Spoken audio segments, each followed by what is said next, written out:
Alors que le monde change à une vitesse fulgurante, il est essentiel de s'informer. Mesdames et messieurs, vous êtes sur Cam News 24 et Hit FM 103. Et pour cette nouvelle édition de la revue de presse, Ghislain Cougan se fera le plaisir de nous instruire sur l'actualité de ce jour. Ghislain. Très heureux de vous retrouver sur Cam News 24 et Hit FM 103 émettant depuis Garoua pour la revue de presse. Bienvenue à tous. Démarrons par le tri-hebdomadaire d'Icalo à la une. Il s'appellera Léon XIV. Le 267e chef de l'église catholique a été élu le 8 mai 2025. Discret, réservé et modéré, Robert Francis Prévost est le premier américain souverain pontife.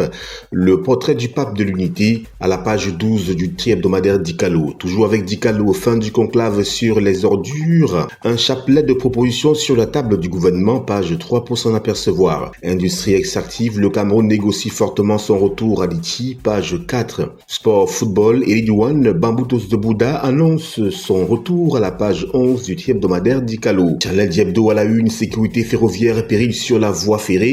Collision au passage, à niveau, jet de pierre sur les trains voyageurs, sabotage et blocage des voies, accidents divers. Une action urgente s'impose pour protéger le réseau ferroviaire national, nous dit Challenge Hebdo à la page 4 de cette édition. Toujours avec Challenge Hebdo, 50 kg de riz à 17 000 francs CFA à la page 5. Une bouffée d'oxygène contre la vie chère à Douala et Yaoundé. Le Mincommerce et les opérateurs économiques mettent en place une opération de grande envergure. Après son départ du SDIF, Maître Tsapi Lavoisier et des conseillers municipaux rejoignent les rangs du MRC. Cérémonie solennelle prévue le 11 mai à Bafoussam, page 3 de Challenge Hebdo. Inscription sur les listes électorales et les CAM déploient l'artillerie lourde. Entrée imminente des kits d'enrôlement biométrique, page 3 de Challenge Hebdo pour plus de précision. Le quotidien Le Jour à la une, extrême nord Cameroun, fiscalité locale, ce qui change. La réforme a été expliquée aux acteurs des collectivités territoriales décentralisées au cours d'une caravane d'information et de sensibilisation organisée à Maroua, page 6. Marché CEMAC, 7 entreprises camerounaises ont accès libre. La remise des agréments à ces bénéficiaires du régime préférentiel a été faite par le ministre du Commerce, Luc Magouambaga Tangana, hier 8 mai 2025 à Yaoundé, page 7 pour plus de détails. Cameroun Tribune à la une, un nouveau pape élu, Léon XIV. Le nom du cardinal Robert Francis Prévost a jailli de la fumée blanche hier soir, après 2 jours de conclave des cardinaux à Rome, de nationalité américaine. Le 267e souverain pontife, 69 ans, succède au pape François, décédé le 21 avril dernier. Portrait et première réaction, dont celle du président Paul Biya, aux pages 2, 14 et 15 du quotidien Cameroun Tribune. Distribution des produits pétroliers des nationaux sans complexe à travers l'ensemble du territoire national. Les opérateurs camerounais sont bien installés dans le marché du carburant, du gaz domestique et des lubrifiants et ils donnent du répondant aux multinationales. À lire le focus de Cameroun Tribune aux pages 10 et 12 de cette édition.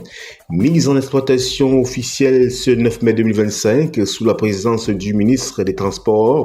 L'État concrétise une étape décisive de la vision présidentielle en matière d'infrastructures portuaires, nous dit Cameroun Tribune. Le journal Les Montagnards à la une, ouverture du pont sur le Logone, plus de 100 piroguiers au chômage. Les piroguiers qui assuraient la traversée des personnes et des marchandises sur le fleuve Logone entre Yagoua, Cameroun et Bangor, Tchad sont au chômage depuis quelques jours à la suite de l'inauguration du nouveau pont reliant les deux villes, nous dit, pour le déplorer, le journal Les Montagnards. Toujours avec Les Montagnards, insécurité, Ilé, Alifa, 3 militaires tués dans une attaque de Boko Haram. Une attaque menée par Boko Haram a endeuillé la localité de Ilé Alifa à l'extrême nord.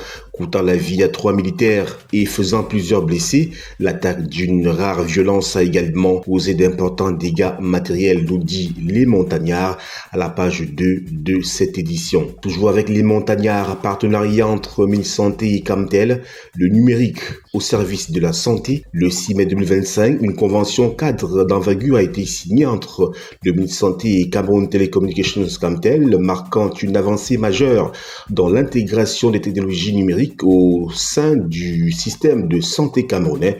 Page 3 du journal Les Montagnards pour en lire les différentes implications. Adamawa, sensibilisation sur la fiscalité locale.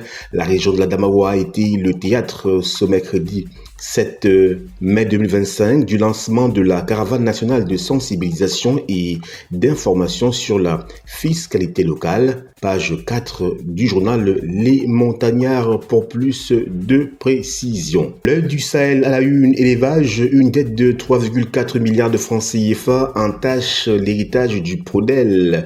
Pages 6 et 7 pour plus de précision. Vatican, la bienvenue du Cameroun à Léon XIV, pages 2 et 3. Pitoa, à la découverte du centre de littérature Fali, pages 8 et 9. Université de Marois, les boursiers du Prolac connectés à la base de données de la CBLT, page 4 du journal L'Œil du Sahel pour plus de précision.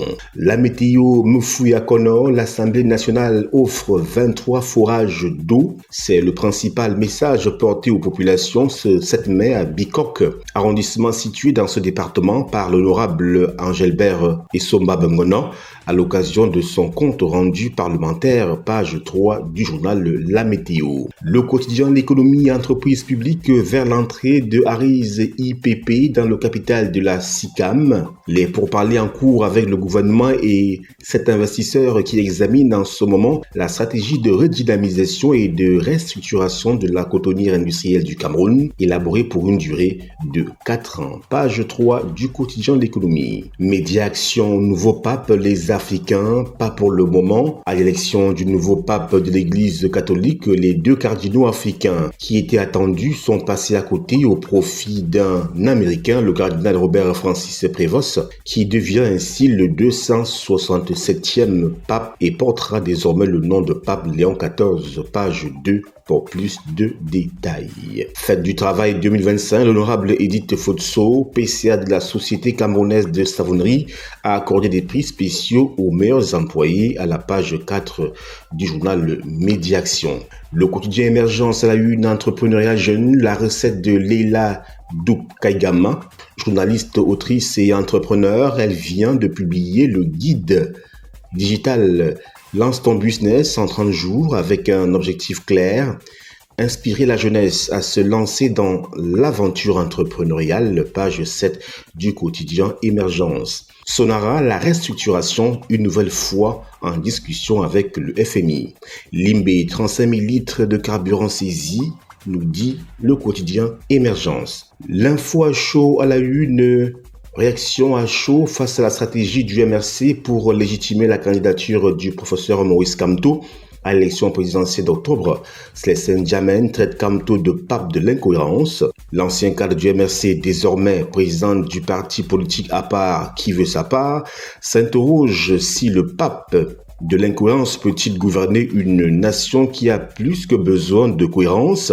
Le désordre mental et intellectuel peut-il constituer des ingrédients utiles pour aspirer à la magistrature suprême? Direction, page 4 du journal L'Info à chaud. Mutation à la une, Léon XIV, Chicago Pop, de nationalité américaine. Robert Francis Prévost, de son vrai nom, succède à François. Page 7 pour plus de détails. Dr Emerson Kwa, la voix d'une nouvelle relation Afrique-France, nous est livrée à la page 6 du quotidien Mutation. Info Matin, éducation de base, un complexe scolaire moderne et complet à Moyo Moussala. Nous faisons savoir à la page 3. Eco News à la une, les enjeux cachés du conclave 2025. Pourquoi l'Afrique n'a pas eu son pape? Eh bien, Eco News nous donne des pistes de compréhension. Cameroun face à Haïti, les dessous d'une possible exclusion et ses conséquences, eh bien, EcoNews nous en dit davantage. Relais d'Afrique à la une, entretien, Tadié Tsemo, chercheur en mathématiques, je cite, l'Afrique peut être 2 fois plus riche que l'Europe si nous comprenons ce que c'est que la culture, fin de citation. Le développement de la culture passe par la mathématique qui est une science exacte. Selon le chercheur camerounais, la mathématique ne ment pas. Pour mieux la comprendre, il suffit d'utiliser notre culture et le Bantu Leadership, ONG basée en Angleterre, travaille pour la rendre plus visible. Page 3 du journal Relais d'Afrique. Flèche d'Afrique à la une, BEAC Performance, plus de 100 milliards de francs CFA mis à la disposition des États de la CEMAC, nous dit-on. Le journal Le Témoin, modernisation de la fonction publique, Aigle déploie ses serres sur l'Adamawa, nous dit ce journal. Le Citoyen, inscription électorale, l'heure des femmes de la Benoué, dans une salle comble à l'arrêté, Madame Aminata Ouahidiou a donné à Garoua le coup d'envoi d'une vaste campagne d'inscription des femmes et jeunes filles sur les listes électorales, pages 5 et 6 du journal Le Citoyen. Le journal Le Drapeau à la une, responsabilité sociétale, la SNH réhabilite la préfecture de l'Océan, nous dit-on. La Croix du Septentrion à la une, Grand Nord, la guerre de positionnement lancée. Renouvellement du gouvernement, Atikou Kalda, Aminata Ouahidiou et Boukar Abdourahim, directeur du cabinet du président de l'Assemblée nationale, mettent en place une stratégie de positionnement politique en instrumentalisant les jeunes du Septentrion à des fins politiques, nous dit la Croix du Septentrion à la page 3 de ce numéro. Il est Alifa, 3 soldats tombent lors d'une attaque de Boko Haram. Religion, l'Américain Robert Francis Prévost élu pape sous le nom de Léon XIV. Littérature, à travers sa plume, Eba Alaina redonne voix à la dignité féminine, nous dit la Croix du Septentrion. Voilà, madame, monsieur, c'est la fin de la revue de presse sur ITFM 103 et Cam News 24 émettant depuis Garoua. Nos programmes se poursuivent. Merci Ghislain de nous avoir éclairé sur les événements qui marquent l'actualité de ce jour. Merci à vous de nous avoir suivis et rendez-vous à la prochaine édition. Restez surtout en compagnie de nos programmes. Au revoir.